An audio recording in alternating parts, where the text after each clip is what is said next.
Hello and welcome everyone to the daily news analysis of 5th of November 2023। तो आज की important article देखते हैं। पहला जो है free ration scheme to be extended for 5 more years। Then IL-38 that heralded long range surveillance for Navy fly into sunset। Enemy property Butler Palace to turn into tourist heaven। What is the status of Kavach installation? Then why did India abstain from the call for truce? What has led to the Maratha Quetta agitation? Then oligopolies control over rare earth key green transition sank।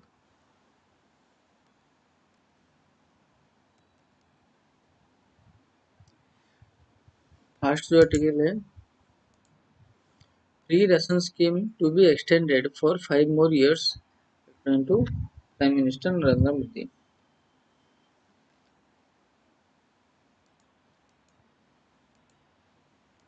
The union government's scheme to provide 5 kg of free food grains every month to 8 crore Indians, which is slated to end this December, will be extended for another 5 years, Prime Minister Narendra Modi said on Saturday. Mr. Modi made the announcement while addressing a poll rally in district, in Durg district of Chhattisgarh. The Pradhan Mantri Garib Kalyan Anna Yojana (PMGKAY) was introduced in 2020 as a pandemic relief measure, providing 5 kg of free food grains per beneficiaries a month. In addition to the 5 kg of subsidized food grains they were entitled to under the National Food Security Act. In December 2022, as PMGKAY came to an end after multiple extensions, the Union Cabinet decided to make NFSA rations free for 1 year. That will now be extended further, the PM announced. Today, I want to tell the poor brothers and sisters of my country from the land of Durg that I have decided that the BJP government will now extend the scheme of providing free ration to 8 crore poor people of the country for next 5 years, he said. The Prime Minister said that his government had taken 13.5 crore people out of the poverty across the country and empowering them. Referring to the poor as the biggest caste group in my country, Mr. Modi alleged that some political parties were dissolving the position of casteism in the air, an oblique reference to demand for a caste census made by Congress and its allies in the recent times. On the sidelines of an event to release the BJP's poll manifesto for Chhattisgarh in Raipur on Friday, Home Minister Amit Shah had reportedly said that while the BJP had never opposed a caste census, decisions had to be taken after careful thought, adding that the party refrained from doing politics over the issue. Congress abusing OBCs. At the Durg rally, Mr. Modi claimed that the Congress was abusing him because he held from the other backward classes OBCs and was also abusing the entire OBC community because of him. Without naming former Congress President Rahul Gandhi, Mr. Modi recalled the defamation case in which Mr. Gandhi had been convicted for making a remark about the Modi surname during a political rally in 2019. Earlier this year, the Supreme Court stated the conviction of the Wayanad MP in the case. The next IL-38s that heralded long-range surveillance for Navy fly into sunset.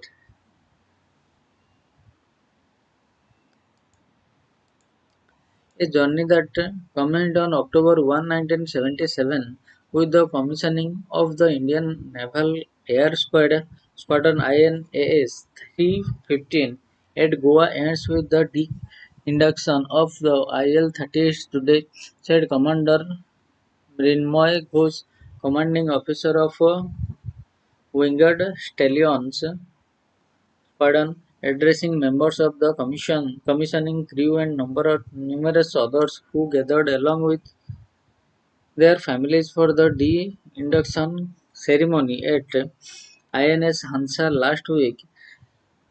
Cheers erupted from the crowd while several became emotional, reminiscing their long association with the aircraft that served for 46 years. The IL-38C Dragon heralded long-range maritime surveillance for the force, and now the Navy has a dronier at the lower end and the P-81 IS at the higher end of the surveillance, and is looking to induct C-295 aircraft in the medium range maritime patrol aircraft rule in the future. In addition to adding more long-endurance unmanned aerial vehicle, the aircraft IL-38 has laid the foundation for long-range patrol as well as anti-submarine warfare. For the Indian Navy, it has good electronic intelligence, signal intelligence, and sensor capability. We used the aircraft in all major operations and exercises. Over a period of time, it gets difficult to maintain the aircraft, and it's coming to end of its service life. Old has to give way to new. The Navy Chief Admiral R. Harikumar said, "The glorious journey of winged stallion showcases the focused effort of the all stallions present in the Panji today." CDR Ghosh said.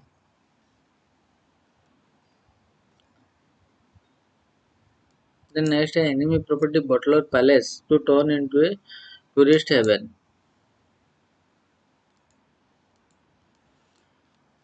Lucknow's once grand three-story Butler Palace, left deserted and in darkness for many decades, will see a facelift. Local people believe the house, built a century ago in a mix of Rajasthani and Hindu Mughal style, is haunted. Neighbors say the palace has been stripped of its brass and other sellable parts by drugs and alcohol addicts, but the police deny this. Palace, originally built as the official residence of the Commissioner of Awadh Harcourt Butler in 1915, was owned by the royal family of Mahmud Mahmudabad.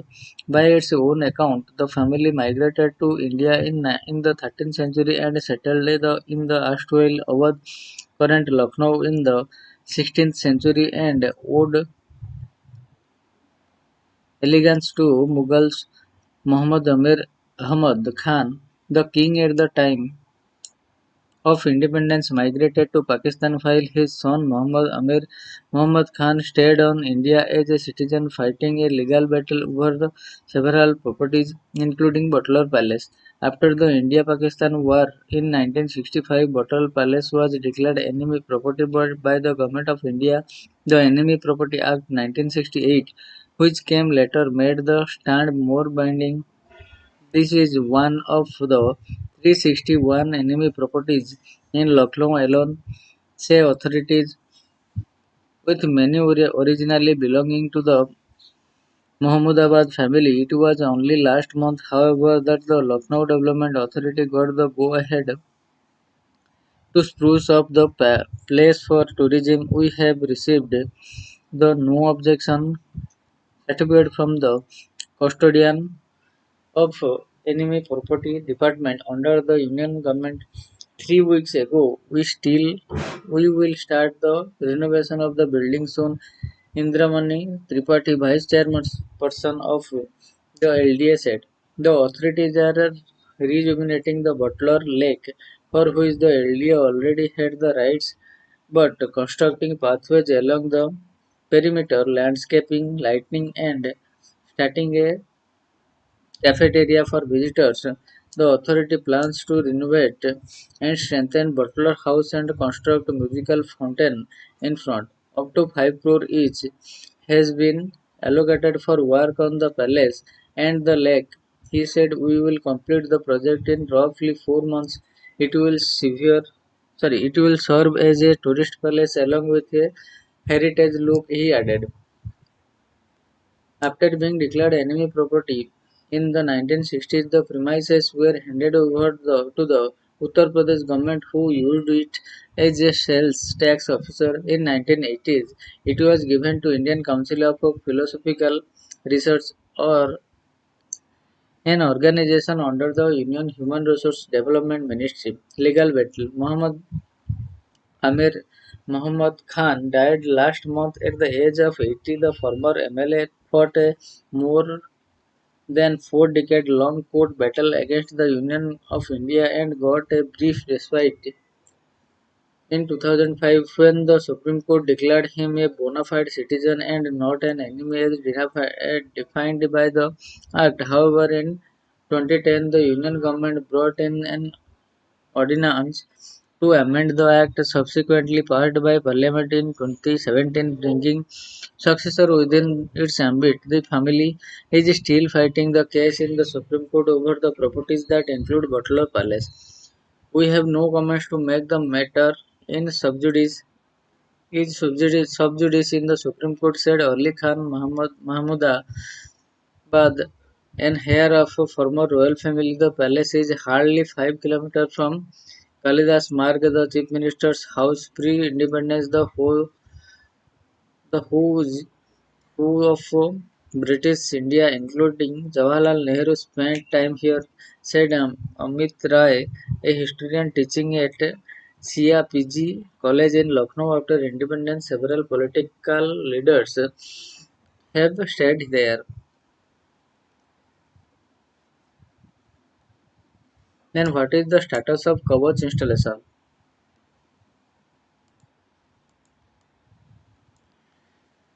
The deadly collision between two passenger trains in southern India's Vijayanagaram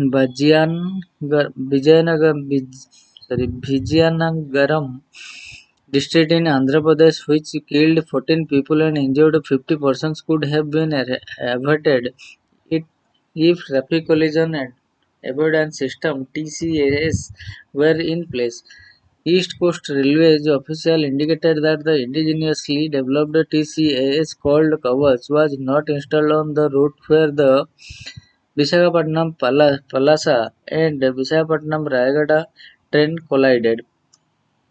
What is TCAS? Kavach. Kavach is a CAF signaling train control system with anti-collision features. Simply put, it plays the role of a watchdog over the existing signaling system. It was developed over a period of 10 years starting in 2012 by the Indian Railways Research Design and Standards Organization RDSO. Kavach is designed to give out warnings to the loco pilot in case he does not notice the red signal and instead of stopping and going to overshoot the signal after giving warning on a loco-pilot's display. If the pilot does not slow down below 15 km per hour, the cover system automatically applies brakes to bring the train to halt. How is the cover system deployed? In the in the cover set of the railway stations along the route where this tag is sanctioned to be deployed are provided with three components. First is radio frequency identification RFID technology in the trucks. RFID tag uses radio waves to identify people or objects. It uses electromagnetic fields to automatically identify and read information content in a wireless device from a distance without making physical contact or requiring a line of sight. Secondly, the locomotive, which is the driver's cabin, is provided with RFID readers, computer and brake interface equipment, and finally, radio infrastructure, which are towers and modems, are installed at railway stations. How does Kavach infrastructure work? The three components of Kavach on rail tracks, locomotives, and at railway stations are communicating with each other to monitor train movements and transmit signals ahead to locomotives. Their function is not affected by visual interference like hilly geography and haze. There is direct to local communication and information regarding location and track IDs are exchanged in case it is noted that both trains are on the same line. The locomotives have antennas which communicate with towers on a railway station and display warning to the driver on his monitor. On February 19, 4 months before the deadly Balesur accident, Union Minister Union Railway Minister Ashwini Vaishnav claimed to have put his life at stake during a test ride of Kavach where two trains were moving towards each other on the same track at the high speed, but were eventually stopped at a 400 meters short of each other as Kavach applied automatic brake. Why did the Andhra Pradesh accident occur? The Railway Ministry attributed the cause of Andhra Pradesh accident to the deceased loco-pilot, saying it was likely caused by human error. Railway officials said that the loco-pilot of Visakhapatnam Palasa train did not stop or slow down the train despite a red signal given in the block sections. Experts say that if the cover system was in place, it could have helped avoid this accident. The system would have warned the loco-pilot that he was overshooting the red signal and would have automatically applied the emergency brakes, says Sudhanshu Mani, creator of Vande Bharat Express. How much does Kavach system cost? Deploying Kavach cost 50 lakh per kilometer.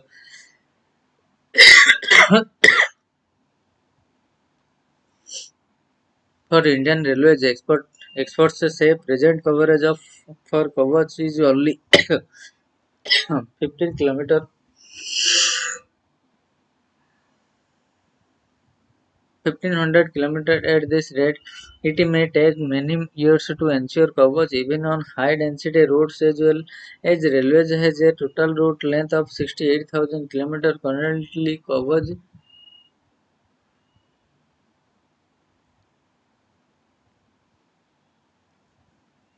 Currently, Kavach coverage includes the 1400 kilometer stretch in South Central Railway and 200 to 250 kilometer routes from Delhi to Mumbai and Delhi to Kolkata, where it is still under testing in patches installed in 100 kilometers here and there, not in continuous section and not operational, said Mahesh Mangal, former additional member, Railway Board and ex-senior executive director at RDSO. Currently, the Indian Railways has allotted 4,000 crore rupees under the signalling and telecom budget head, which include 2,000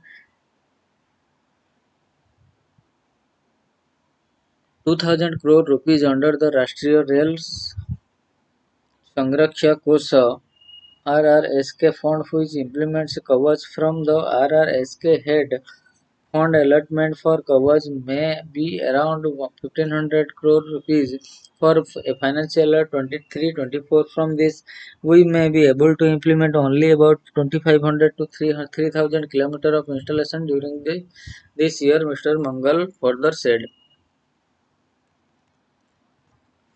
Then next, why did India abstain from call for truce?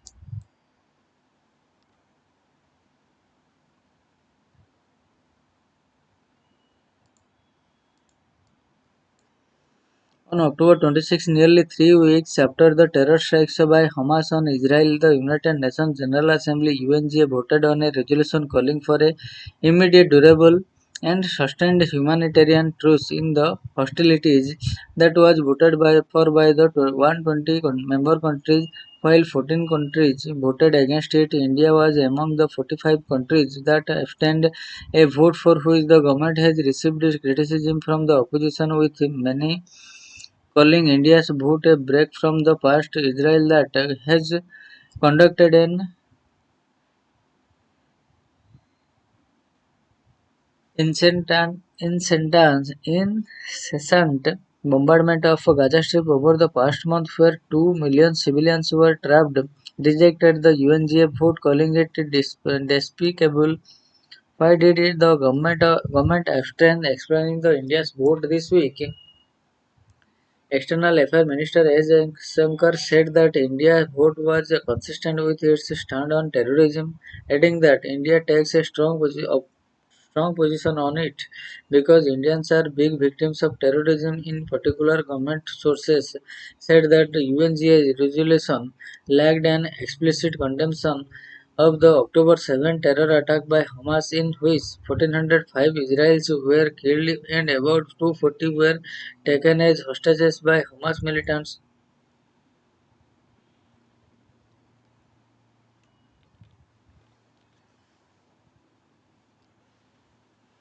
The UNGA resolution did condemn acts of violence against Palestinian and Israeli civilians, including terrorism, and also called for the immediate unconditional release of the hostages. However, India had wanted more, voting on in favor of an amendment authored by the Canada that would have inserted more specific references that was not passed by UNGA. Significantly, none of the government's own formal statement in since October 7, including India's explanation of a vote delivered after the resolution was passed, have named Hamas directly, nor have readouts of Prime Minister Narendra Modi's conversation with foreign leaders since the attack referred to Hamas. New Delhi has also not as of yet designated Hamas as terror group, something Israel ambassador to India Naor Gilon has demanded.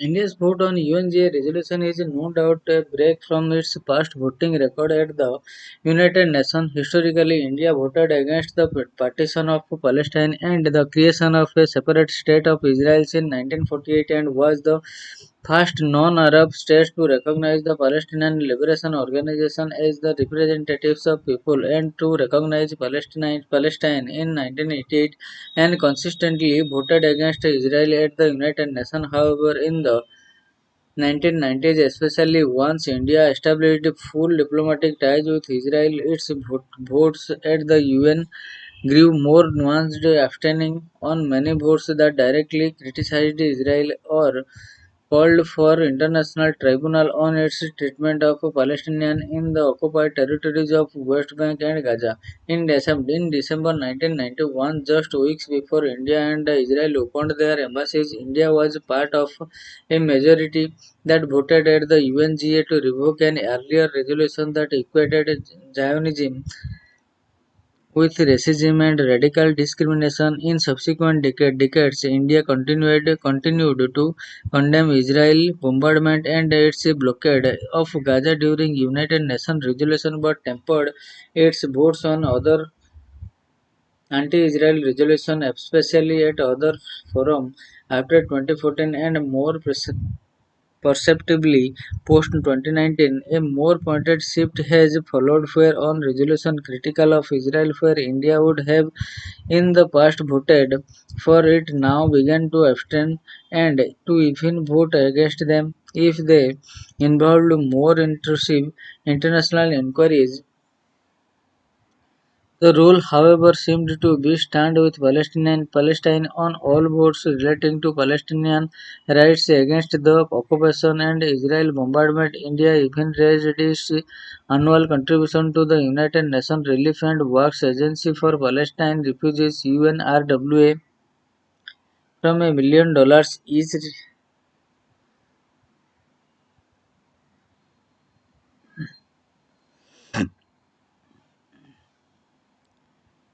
As a result, India voted against US decision to recognize Jerusalem as the Israel's capital and move its embassy there at the UNGA, but abstained from voting on United Nations Human Rights Council UNHRC resolution in 2015 on a report that held more criticism of Israel than Hamas for violence in Gaza. In 2016, India have India even voted against the UNHRC resolution that called for an international criminal court investigation into Israel war crimes, and voted with Israel at the United Nations Economic and Social Council in 2019 in stopping as Hamas linked NGO from receiving observer status. Given the wide breadth of these issues, India record may seem like comparing apples and oranges. The present shift is therefore best seen by comparing India's vote at UNGA last month during the 10th emergency special session on Israel's action with India's vote at the UNGA at 9th emergency special session in 2018, where India voted in favor of a resolution that deplored the use of any excessive, disproportionate and indiscriminate force by the Israel force against Palestine civilians in the occupied Palestinian territory, including East Jerusalem and particularly in Gaza Strip. At the time, Israeli bombardment of Gaza had left more than 220 dead. Now, with more than 9,000 dead, including 3,000 children, with Israeli forces bombing hospitals and refugee camps alike in their search for Hamas leader and Israel hostages, India has chosen to abstain. What does India's stand signify? India's abstention at UNGA was welcomed by Israel, whose foreign minister spokesperson said that although they would have wanted India to vote against the resolution as US, UK, and the other Israel allies did, it appreciated the support among countries that abstained were India's other Quad partners, Australia, South Korea, and NATO members, including Canada, European countries. However, among the large majority of 120 countries that voted for the resolution were India's South Asian neighbors, including Bhutan, Asian countries except Philippines that abstained. All other 11 members of the newly extended BRICS grouping, the entire Arab world except Tunisia and most countries at the global south. If India's abstention is a signal of a decided shift in favor of Israel for future votes, it is clear which groupings India would find itself closer to. On the other hand, some have pointed out that India's abstention is not as much a sign of its commitments to any policy, but in line with a growing desire to equivocate on global issues in order to keep a tightrope balance between conflicting sides, both of which India has close ties to. In that sense, over the past decade, India has consistently abstained from all resolution critical of Russia's operation in Ukraine, both in 2014 and 2022. A 2016 resolution calling for a ceasefire by Syria, all resolutions from 2017 to 2022 that condemned the Myanmar military junta for the expulsion of Rohingya and its co-opting the elected government. This would explain India's stand last month at UNGA as much of as more a decision not to anato, sorry, an, antagonize either side in an increasingly polarized world.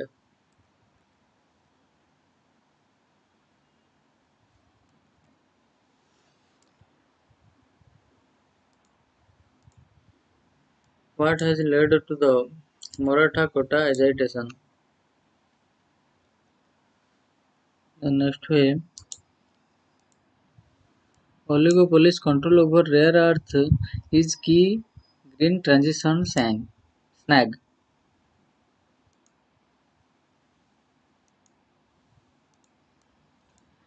Countries' energy transition efforts face significant uncertainties due to the oligoplastic control over mining and processing of rare earth elements that were critical to scale up green technology. Chief Economic Advisor V. Anantha Nageswaran observed, adding that external funding to help developing countries move over move away from fossil fuels could also be potentially weaponized. The CEA also urged investors in developing countries' green transition not let the grid dominated to creation of public goods and expect to have their cake and eat it too by pushing for higher returns on investments even as they sought risk migration interventions, stressing that public investments must play a major role in green transmissions. He pointed out that major transmission efforts such as post-World War II reconstruction space exploration and development of the internet were driven by the public sector for a reason. Public investment in carbon sequestration, carbon sinks, battery storage technology, and green hydrogen will obviate problems with intellectual property rights and help assert the global public nature of solution. Mr. Nageswaran said the energy transition dialogue hosted by Global Energy Alliance for People and Planet earlier this week markets limitation, emphasizing that market-based solution to mitigate carbon emission had limitations. Mr. Nageswaran cautioned against the temptation to promote and push capital market liberation in countries to attract private capital for energy transition. Since investment needs are huge, capital market developments usually keep pace with the country's economic evolution. Seldom do they precede economic evolution when food the economy is become over financialized and macroeconomic consequences follow, he said, noting that countries be allowed to own their climate agency agenda while focusing on economic growth. When countries lack resources, they become reliant on external sources, which can lead to external dependence and vulnerabilities. In such cases, funding can be weaponized. Therefore, it is important to support countries in prioritizing economic growth rather than penalizing them for doing so. He noted, stressing that such nations would find it difficult to deliver on climate security without growth, a fact that will increasingly determine the pace and viability of this concern. With green is the access to rare earth element and critical mineral, without which the green technology cannot be scaled up. The problem is that there is oligopolistic control over these minerals, Mr. Nageswaran observed. So friends, this is all for today. We will meet from tomorrow onwards with new news articles from the Hindu newspaper. So thank you. Thanks a lot.